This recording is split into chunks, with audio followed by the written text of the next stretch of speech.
तो चलिए हम शुरू करते हैं। प्रश्नावली 501 का क्वेश्चन है हम लोग का 10वां। विषम संख्याओं के क्रमिक घटाव की क्रिया द्वारा निम्नलिखित संख्याओं की जांच करें कि कौन सी संख्या पूर्ण वर्ग संख्या है। ठीक है, यानी विषम संख्याओं का क्रमिक घटाव। तो पहले हम यहाँ जानेंगे विषम संख्या है क्या, इसको समझ लेने की जरूरत है। विषम संख्या और सम संख्या दो चीजें होती हैं। सम संख्या हो गई और विषम संख्या हो गई। तो सम संख्या कौन होती है, बताइए। सम संख्या जो 2 से कट जाती है, यानी कि अगर सबसे ज्यादा 2, 4, 6, 8, 10, 12 ऐसे ही बढ़ता जाएगा। और विषम संख्या देखा जाए तो 1, 3, 5, 7, 9, 11 यही क्रमिक है। यानी वैसी संख्या जो 2 से विभाज्य न हो। तो जो 2 से विभाज्य नहीं होंगी वो विषम संख्या, और जो 2 से विभाज्य हो जाएगी वो सम संख्या। क्लियर हो गया। अब है इसमें करा क्रमिक घटाव। क्रमिक घटाव मतलब क्रम से, यानी कि विषम संख्या का क्रम से पूछा जाए तो पहली विषम संख्या कितनी हो जाएगी, 1, दूसरा 3, तीसरा 5, चौथा 7, फिर 9, फिर 11, फिर 13, 15, 17 ऐसे ही होगी ना। तो विषम संख्या हुई क्रम से। ठीक है, 1, 2, 3, 4, 5 जैसे क्रम से, वैसे ही पहला स्थान पे कौन सा, तीसरा स्थान पे ये क्रमिक होगी। तो ये इसमें से घटा के बताना है कौन पूर्ण वर्ग होगा और कौन नहीं होगा। तो जैसे हमने पिछली क्लास में बताया था पूर्ण वर्ग के बारे में, तो पूर्ण वर्ग के बारे में क्या बताया था कि जिसका हम लोग का वर्ग बना लेते हैं, जिसका वर्गमूल निकल जाता है वो क्या हो जाता है, पूर्ण वर्ग हो जाएगा। यदि वर्ग नहीं बनता है उसका तो वो पूर्ण वर्ग नहीं होगा, यानी कि उसका वर्गमूल नहीं निकलेगा तो वो पूर्ण वर्ग नहीं होगा। तो अब हम लोग का लेकिन इसमें घटा कर चेक करना है कौन पूर्ण वर्ग है। 81 दिया हुआ है, 81 को चेक करना है कि ये पूर्ण वर्ग है कि नहीं है। तो एक तरीका है कि हम लोग इसमें से क्रमिक घटाते हैं विषम संख्या। पहले 81 में से हम घटाएंगे 1, 80 हो जाएगा। फिर जो 80 आएगा इसमें से घटाएंगे कितना, 3, कितना हो जाएगा 77। फिर 77 में से क्या घटाएंगे 5, कितना हो जाएगा 72। फिर 72 में से क्या घटाएंगे 7, कितना आएगा 65।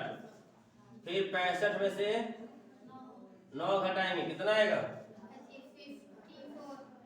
बोलिए 54 आएगा।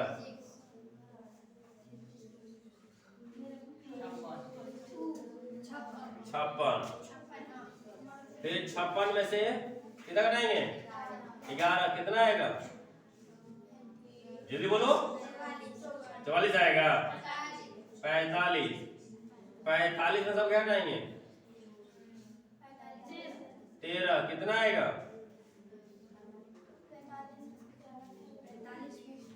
13 घटाएंगे तो 32। 32 में से क्या घटाएंगे 15, कितना आएगा 17। 17 में से कितना घटाएंगे 17, कितना आएगा 0 आ गया। यदि 0 आ जाएगा तो ये पूर्ण वर्ग होगा।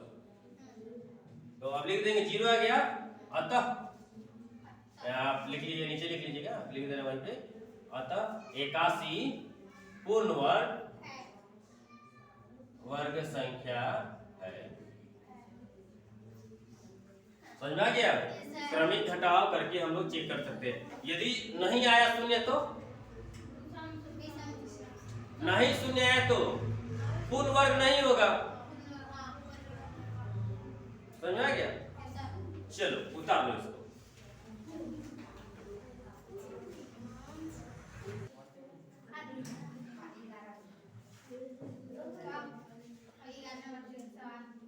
चलिए हम 11वां क्वेश्चन देखते हैं कि निम्नलिखित संख्याओं में से किन किन संख्याओं का वर्ग विषम संख्या होगा।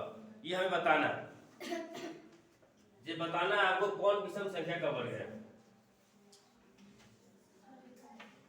पहला जो है 531 और दूसरा जो है हम लोग का 5436,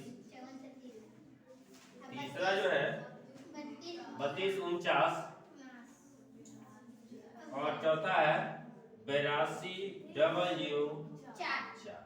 तो हम यह बताना है कौन विषम संख्या का वर्ग है। ऐसे ये सब वर्ग में दिया हुआ है, ठीक है।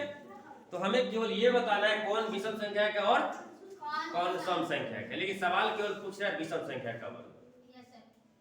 जैसे कि आपको वर्ग याद करने के लिए सिखाया थे, एक का जब वर्ग निकालते थे तो एक होता था, दो का वर्ग निकालते हैं तो 4, 3 का वर्ग 9, 4 का वर्ग 16, 5 का वर्ग 25, 6 का वर्ग 36, 7 का वर्ग 49, 8 का वर्ग 64, 9 का वर्ग 81। इतना ही रोकते हैं क्योंकि 9 अंक तक हम लेके चले।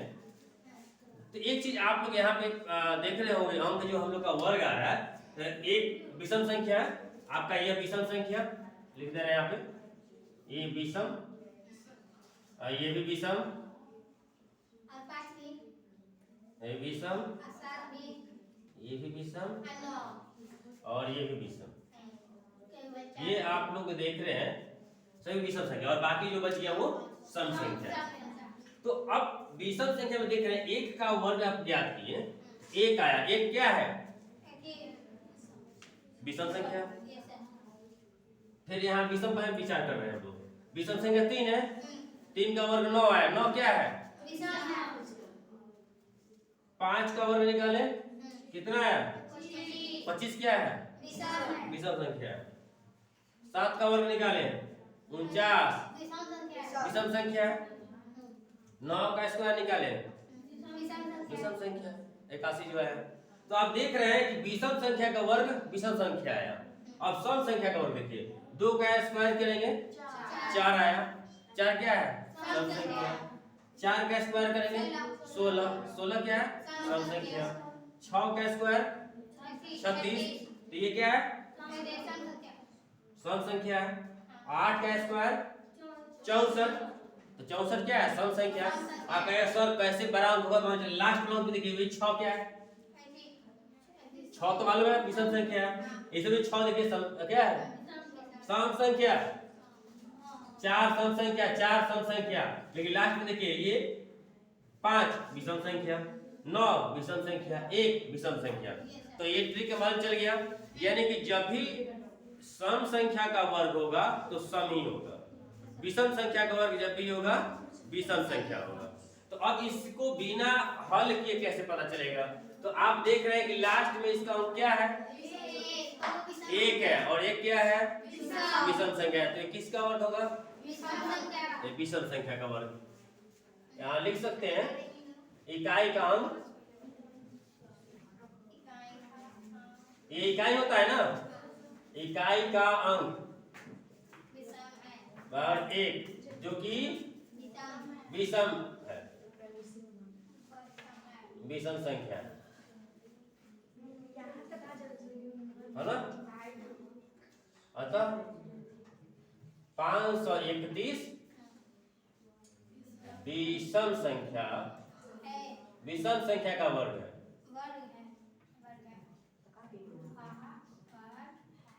ऐसे ये लास्ट में 6 है, ये क्या हो जाएगा सम संख्या का वर्ग, सम संख्या का वर्ग, ये विषम संख्या का वर्ग,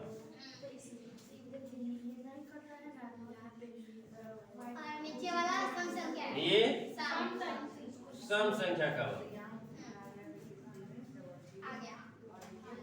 क्या समझ में आया? बस यानी कि एक चीज याद रखना है कि जब भी होगा विषम संख्या का वर्ग विषम संख्या होगी, सम संख्या का वर्ग सम संख्या होगी। तो आसानी से हम लोग बिना वर्ग निकाले भी बता सकते हैं सम संख्या का वर्ग है कि विषम। पिछले क्लास में बताए भी थे आपको कि आप एक ट्रिक बताएंगे, ट्रिक है आसानी से पता कर लेंगे हम लोग। चलिए अब नेक्स्ट क्लास में हम लोग देखेंगे। चलिए उतार लीजिए।